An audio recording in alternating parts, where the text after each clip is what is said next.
Hi, I'm Don. I'm Kathleen. Welcome to Our Cruise Life. We're on an Amtrak train on our way to Miami. And in Miami, we're going to get on board Royal Caribbean's Symphony of the Seas for a transatlantic cruise to Spain.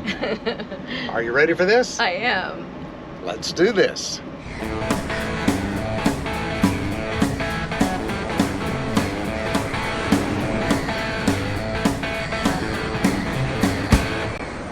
Welcome to part 2 of our transatlantic cruise aboard Symphony of the Seas.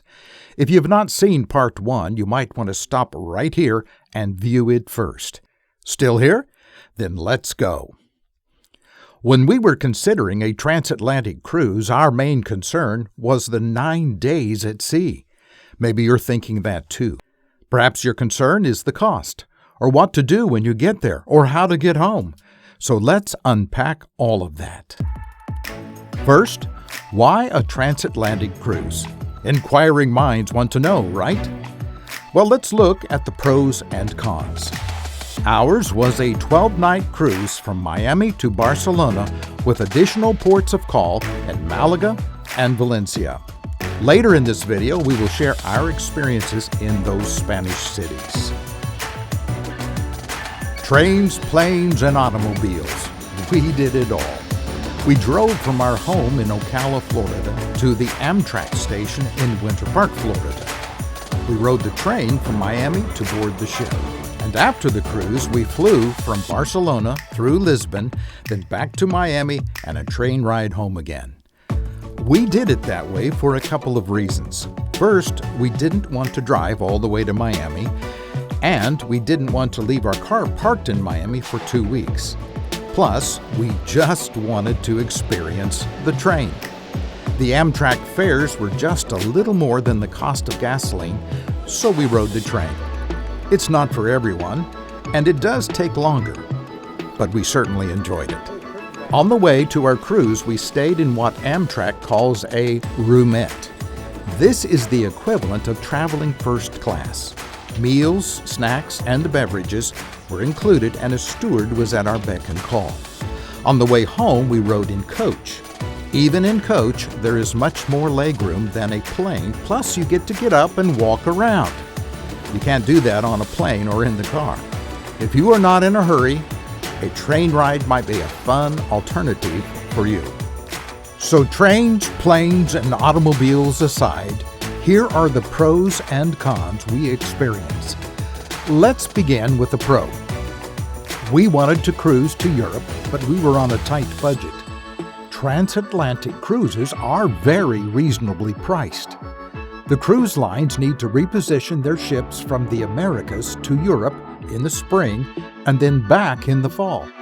So rather than sail empty, they offer good rates to ride along, keep the crew busy, and spend your hard-earned money in their bars and casino. And one more little surprise in the pricing is that the taxes and port fees were less than cruising around the Caribbean. That was a pleasant surprise. Here's a con. A transatlantic cruise is a one-way trip. The travel industry calls it open jaw. You don't end up where you started, so you must make arrangements to get home. The cost of getting home must be added to your budget.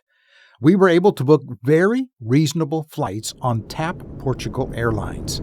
Similar, discounted flights were also available from Aer Lingus. Like everything else in the travel industry, prices depend on supply and demand. And here's a pro. Starting or ending your cruise in Europe allows you to extend your vacation on your own before or after your cruise. In our case, we booked a hotel in Barcelona to give us extra time for touring. Our 2-star hotel was only around $100 per night. We did the same in Lisbon by extending our layover. And here's a pro or a con, depending how you look at it. You must begin your cruise wherever the ship starts. However, you don't have to return to where the ship started. Maybe you flew from New Jersey to Miami to start the cruise, so your flight home can be to New Jersey, not Miami. Here's another scenario. Your cruise ends in Barcelona, but there's another cruise starting in Barcelona and going on to Italy. You could then book back-to-back cruises or jump to another ship and cruise somewhere else. And that second cruise could bring you back to Barcelona or end somewhere like Venice. Fly home from Venice. Of course, you need a passport for all of that. And here's a con. Our cruise took 9 days to cross the Atlantic. Other crossings are shorter, but still, that's a lot of back-to-back sea days. For that reason, we booked a balcony overlooking Central Park rather than an ocean view balcony. If you're thinking about a less expensive alternative, such as an interior cabin, consider what it would be like to be in that cabin for such a long cruise. And here's a helpful tip. Plan your activities as soon as possible on board. Some shows require reservations, as do some dining venues. This would be a good time to talk about the Royal app. I think it is a pro most of the time. You can download it to your smartphone as soon as you book your cruise. It works well and is helpful before your cruise, during the boarding process, and during the cruise. Before your cruise, you can use the app to keep track of all your Royal Caribbean cruises and customize them with excursions and other goodies. During boarding, the app will provide your boarding pass to port officials. And then on board, the app keeps you up to date with all the activities and your benefits. You can see the dining menus and make reservations, keep track of your onboard credit, and even book excursions.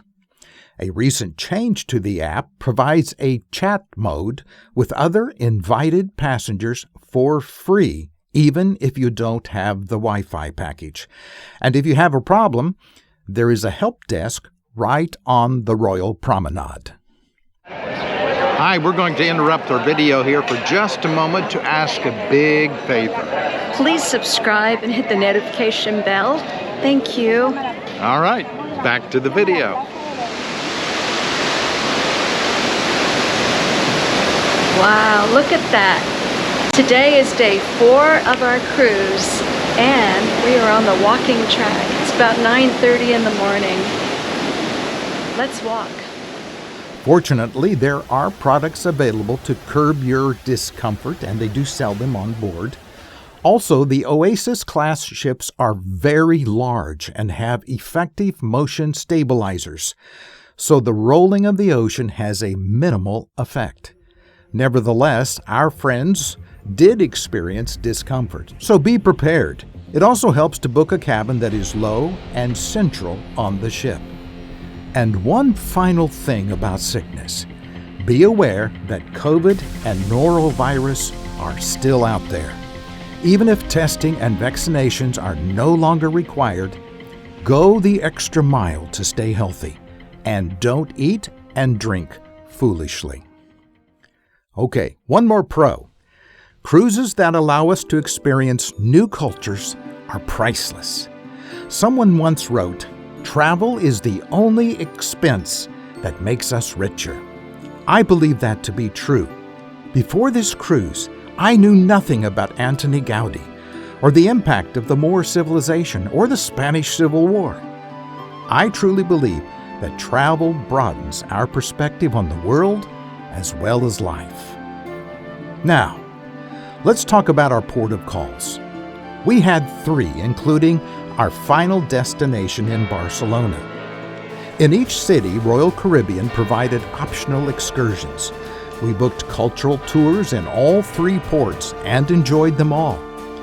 If you book excursions from local vendors, you may need to pay for them in euros. We booked our hotel and Barcelona excursion online, so we're able to pay in dollars. We took an extra 200 euros for spending, then converted what we had left over back to dollars in the Miami airport. So, would we do it again? Absolutely. We cruised the Caribbean so many times that we were eager to sail somewhere new, and the Atlantic crossing gave us that opportunity to sail to Europe without breaking the bank. We were never bored and did not personally experience seasickness. And here are a couple of final tips. First, pack your patience. Cruising is in high demand now, so be prepared for crowds and lines. Second, remember that prior planning prevents problems. Nail down every aspect of your trip before you go. Engage the services of an experienced, CLIA-certified travel agent. Their services are usually free. Include travel insurance in your budget, just in case. And finally, make sure your passport is good at least 6 months beyond your trip. If you don't have a passport, get going on it now. It can take several months to get one, and you will need it to travel in Europe. And this concludes our video. We have completed a 12-day crossing of the Atlantic aboard Symphony of the Sea, and we have ended up right here on Mount Serrat in Barcelona, Spain. And if you haven't yet, please subscribe and hit the notification bell. Thank you. Until next time, keep on sailing.